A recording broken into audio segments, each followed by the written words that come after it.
ఈరోజు మనమొక భాషకు సంబంధించిన కథను తెలుసుకోబోతున్నాం. అయితే ఇది కేవలం కొన్ని పదాల కథ కాదు.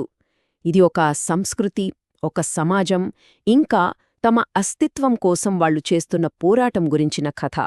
సరే, ఈ కథను మనం ఒకే ఒక్క నంబర్తో మొదలుపెడదాం. 11%. ఈ నంబర్ దేన్ని సూచిస్తుందని అనిపిస్తోంది? చూడ్డానికి చిన్న నంబరే అయినా దీని వెనుక ఒక చాలా పెద్ద కథ దాగి ఉంది. ఈ నంబరే మన కథకు కేంద్రం. అంటే 5 లక్షలకు పైగా జనాభా ఉన్న ఒక పెద్ద సమాజంలో కేవలం ఇంత చిన్న భాగం మాత్రమే వాళ్ల పూర్వీకుల భాషను మాట్లాడుతున్నారు. వాళ్ల గుర్తింపుతో పెనవేసుకుపోయిన భాష అది. ఇది చాలా పెద్ద ప్రశ్నను మన ముందు ఉంచుతుంది కదా. ఇది కేవలం భాషకు సంబంధించిన విషయం కాదు. సంస్కృతి, వారసత్వం, ఇంకా అసలు మనమెవరు అనేదానికి సంబంధించింది. ఈరోజు ఆ సమాధానాన్ని మనం కలిసి వెతుకుదాం. ఇక మన మొదటి విభాగానికి వచ్చేశాం.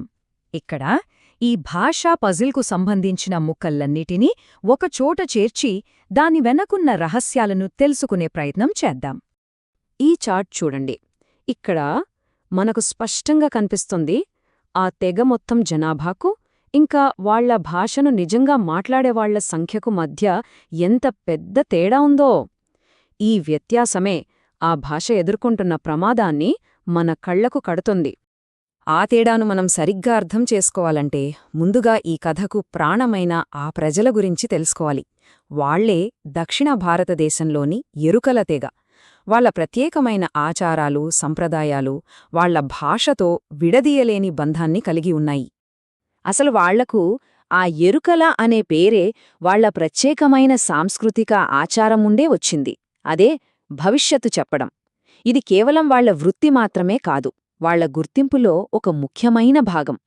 ఇక్కడే మనం ఒక ముఖ్యమైన తేడాను గమనించాలి. బయట ప్రపంచం వాళ్లని ఎరుకలా అని పిలుస్తుండొచ్చు.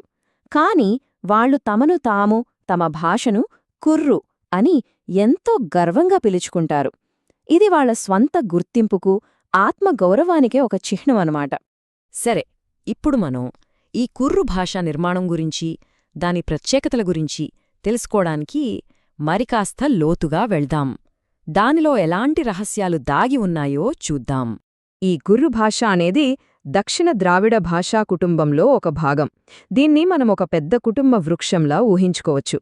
ఆ కుటుంబంలో తమిళం, రవుల లాంటి ఇతర భాషలు దీనికి దగ్గరి బంధువులు. ఈ స్లైడ్ చూస్తే అర్థమవుతుంది.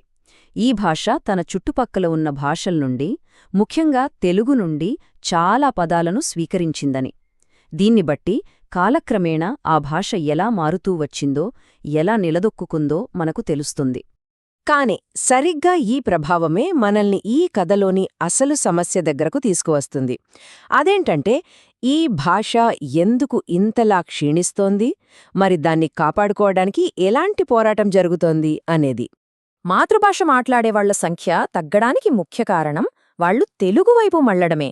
చదువు, ఉద్యోగ అవకాశాలు మెరుగుపడటానికి, సమాజంలో కలిసిపోవడానికి తరచుగా ఇలా జరుగుతూ ఉంటుంది. ఇక్కడే అసలు సమస్య మొదలైంది. అంటే చూడండి, తరతరాలుగా ఈ ఎరుకల భాషకు గొంతుంది, కాని అక్షరం లేదు. మరి లిపి లేనప్పుడేమవుతుంది? భాష బ్రతకాలంటే కేవలం దాన్ని మాట్లాడేవాళ్ల జ్ఞాపకశక్తి మీదనే ఆధారపడాలి. ఇది దాని భవిష్యత్తుకు ఎంత ప్రమాదమో కదా. కానీ కథ ఇక్కడితో ఆగిపోలేదు.